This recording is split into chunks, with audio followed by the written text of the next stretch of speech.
पालकत्व या शब्दाचा खूप मोठा अर्थ आहे. त्याचा आधार असणे म्हणजे काय हे मला जय गणेश पालकत्व योजनेतून समजले. गरीब आहे म्हणून तुम्ही स्वप्न पाहू शकत नाही असे मनात ठेवू नका. तुमच्या पाठीशी बाप्पाचा आशीर्वाद आहे. फक्त तुमची मेहनत करण्याची तयारी पाहिजे. त्यामुळे जय गणेश पालकत्व योजना ही विद्यार्थ्यांच्या स्वप्नांना बळ देणारी योजना असल्याचे मत पालकत्व योजनेतील विद्यार्थिनी व आताच्या मुंबईच्या साकीनाका पोलीस स्टेशनच्या पोलीस उपनिरीक्षक पूजा राऊत यांनी व्यक्त केले. माझं नाव पूजा अविनाश राऊत. मी सध्या पोलीस उपनिरीक्षक या पदावर साकीनाका पोलीस स्टेशन मुंबई येथे कार्यरत आहे. माझी संपूर्ण सुरुवात ह्या मंचावरून झालेली आहे. म्हणजे ही खरं तर अतिशयोक्ती वाटू शकते, पण मी योजनेत यायच्या आधी कॉन्फिडन्स एकदम झिरो लेवलला होता. कारण एकदमच गरीब घरातून म्हणा किंवा घरात कोणाचं कधी शिक्षणाचा काहीच पाया नव्हता. त्यामुळं शाळेत चांगल्या होते. म्हणजे पुढे मी थोडक्यात पार्श्वभूमी सांगतेच, पण शाळेत चांगल्या होते. तिथे चांगल्या घरातली मुलं होती. त्यामुळं तिथे मला असं वाटायचं की मी बुजल्यागत स्वतःला समजायचे की मी खूप कमी आहे की काय. पण जसं योजनेत आले त्यानंतर कळलं की आपण ज्या काही गोष्टी करतोय किंवा एक पाठबळ म्हणतो ना आपण स्वतःला कधीच कमी समजायचं नाही, हे या योजनेने शिकवलं. तर मी ज्यांच्या हातून पहिलं आदर्श विद्यार्थिनीचा पुरस्कार घेतला या योजनेत असतानाच त्यांच्यामध्ये इथं बसायचं म्हणजे हा युनिफॉर्म अंगावर घातल्यावर इथून पुढे पण आयुष्यात, म्हणजे ही अतिशयोक्ती नाही आहे, पण इथून पुढे पण आयुष्यात किती मोठा सत्कार झाला तरीही इथे बसण्याचा जो मान आहे मला, त्याच्यापेक्षा कोणताच माझ्यासाठी महत्त्वाचा आणि मोठा सत्कार नसेलच. म्हणजे त्यांना एक पाठबळ नाही आहे, ते पाठबळ देण्याचं काम या जय गणेश ज्ञानवर्धन अभियानाने केलं. आणि त्यांनी फक्त दत्तक घेण्याचं काम नाही केलं, त्यांनी पालकत्व स्वीकारलं. ह्या पालकत्व ह्या शब्दाला जो काही अर्थ आहे ना, तो तुम्हाला आत्ता नाही कळणार. तो थोड्या 2-4 वर्षांनी जेव्हा तुम्ही कॉलेजला जाल किंवा कॉलेजनंतर जेव्हा बाहेर पडाल तेव्हा कळेल की त्या पालकत्व ह्या शब्दाला किती मोठा आधार आहे. कारण लिडरशिप क्वालिटी असू दे, सगळ्या गोष्टी टीमवर्क करणं असू दे, म्हणजे एकत्र येऊन एकत्र बांधून कसं काम करायचं, ह्या सगळ्या गोष्टी योजनेने मला दिल्यात. आणि त्यामुळंच आज पोलीस खात्यात काम करताना ह्या सगळ्या गोष्टींचा म्हणजे वरिष्ठांचा मान राखून कनिष्ठांना सांभाळून कसं काम करायचं हे मला योजनेने दिलं आहे. आणि त्यामुळं ह्या वयात पण मी मुंबईसारख्या ठिकाणी पोलीस स्टेशनला व्यवस्थित काम करू शकते.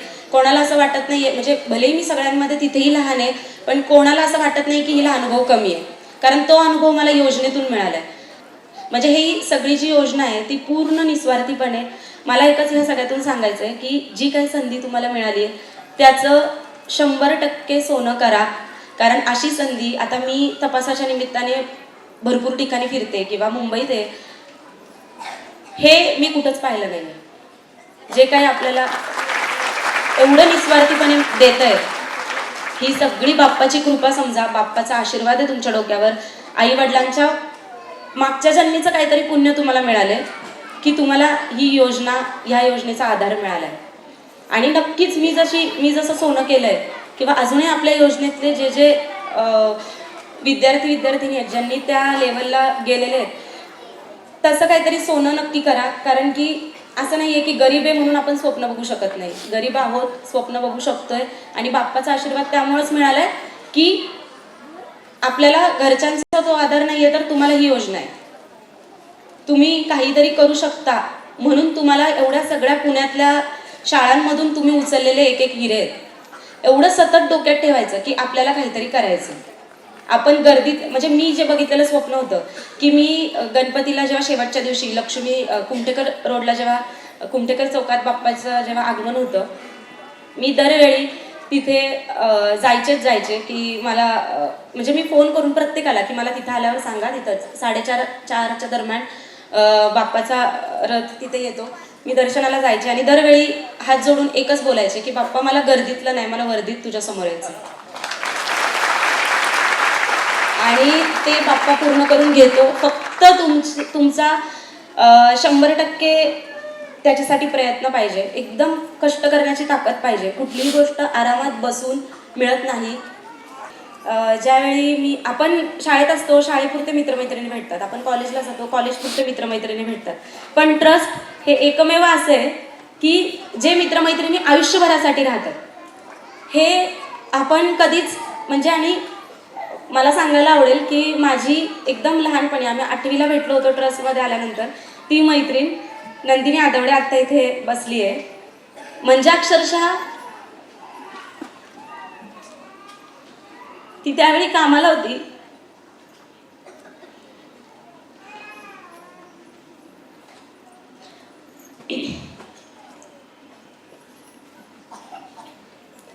ग्रॅज्युएशन झाल्यानंतर माझ्यासोबतचे सगळे जॉबला लागले होते, मी एकटे अभ्यास करत होते. जेव्हा आपण स्पर्धा परीक्षांचा फॉर्म भरतो त्यावेळी फी भरायची असते. घरी राहत असल्यामुळे एकदम आपल्याकडं 2-3 फॉर्म भरायचे असतात, तर 1000-1200 रुपये सगळ्याचे मिळून होतात. एवढे पैसे एकदम नसायचे. ती मैत्रीण चिपळूण वरून माझ्यासोबत इथं आहे, लग्न झालंय तिचं, तरी ती आली आहे. म्हणजे आणायची आमची आज भेट झाली आहे, सुखदुःखात सुरुवातीपासून शेवटपर्यंत. मी तिला फोन करायचे, नंदिनी फॉर्म भरायचा.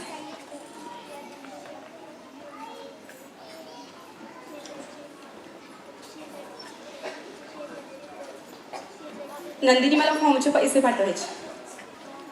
म्हणजे मला सांगायचं तात्पर्य हे की अशी लोक कमवा, अशी लोक भेटतात, ती फक्त या योजनेत भेटतात. आज जेव्हा खांद्यावर स्टार लागलेत, युनिफॉर्म अंगावर आहे, तेव्हा प्रत्येक लोक आपल्या ओळखीचा नसलेला पण आपल्या ओळखीचा बनतो. पण जेव्हा आपण काहीच नसतो, एकदम शून्य असतो, त्यावेळी जी लोक भेटतात ती खरी आयुष्याची पुंजी मला दगडूशेठ ट्रस्टने दिली आहे. ती मला आयुष्यात कधी भेटली नाही.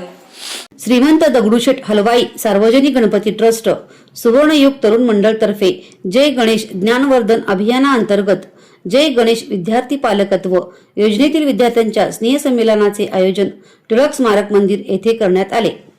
यावेळी ट्रस्टचे अध्यक्ष सुनील रासने, कोषाध्यक्ष महेश सूर्यवंशी, उत्सव प्रमुख अक्षय गोडसे, सुवर्णयुग तरुण मंडळाचे मंगेश सूर्यवंशी, राजाभाऊ पायमोडे, पालकत्व योजनेचे विजय भालेराव, अजय मोझर यासह पदाधिकारी व कार्यकर्ते उपस्थित होते.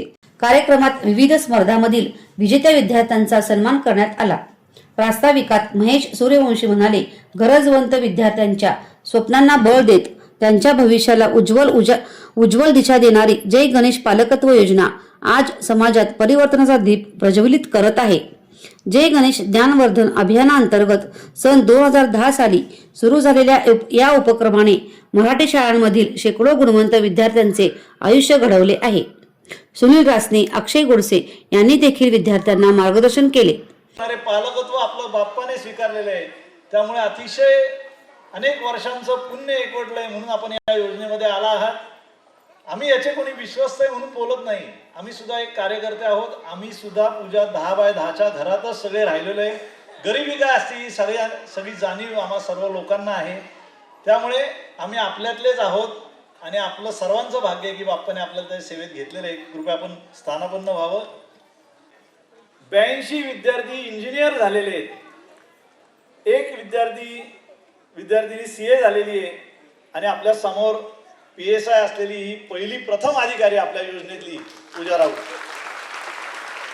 यानंतर MCA झालेले 26 विद्यार्थी आहेत, BCA झालेले 36 विद्यार्थी आहेत, MSc झालेले 28 विद्यार्थी आहेत, BSc झालेले 42 विद्यार्थी आहेत, MA झालेले 23 विद्यार्थी आहेत, BCom झालेले 132 विद्यार्थी आहेत आणि BA झालेले 66 विद्यार्थी आहेत. असे 437 विद्यार्थी आज स्वतःच्या पायावर आत्मनिर्भर झालेले आहेत आणि या सर्वांसाठी आपण एकदा जोरदार टाळ्या वाजवूयात. आतापर्यंत 849 लाभार्थी या योजनेतून झालेले आहेत आणि विविध मल्टीनॅशनल कंपन्यांमध्ये या विद्यार्थ्यांना नोकरीची संधी मिळालेली आहे. त्याच्यामध्ये टेक महिंद्रा असतील किंवा आपण ज्या स्किल्सचे कोर्सेस करतो, शेप अकॅडमी असेल, लिओ कॉम्प्युटर असेल, टाटा स्ट्राईव्ह असेल, विप्ला असेल, त्यानंतर फ्युएल बिझनेस स्कूल असेल, ज्ञानदीप अकॅडमी, आपण UPSC MPSCचे देखील आता वर्ग घेतो. पूजा 2री बॅच चालू आहे. ज्ञानदीप अकॅडमीने आपल्याला मदत केली आहे आणि मी बघितलं ज्यावेळेला आम्ही पहिल्यांदा इंट्रोडक्शन त्यांच्याबरोबर केली पुण्यामधला एकही विद्यार्थिनी नाहीये त्याच्यामध्ये. सगळ्या महाराष्ट्रातल्या आणि सगळ्या अतिशय प्रतिकूल परिस्थिती असलेले विद्यार्थी आणि विद्यार्थिनी आहेत. भविष्यात आपल्याला IAS IPS हे या योजनेतली उपलब्धी निश्चितपणे आपल्या समोर असेल असा मला ठाम विश्वास आहे. त्यानंतर आपल्याला अनेक संस्थांनी मदत केलेली आहे, त्यामध्ये MS गरवारे कॉलेज. या बातमीचे संकलन संजय कुलकर्णी यांनी केले.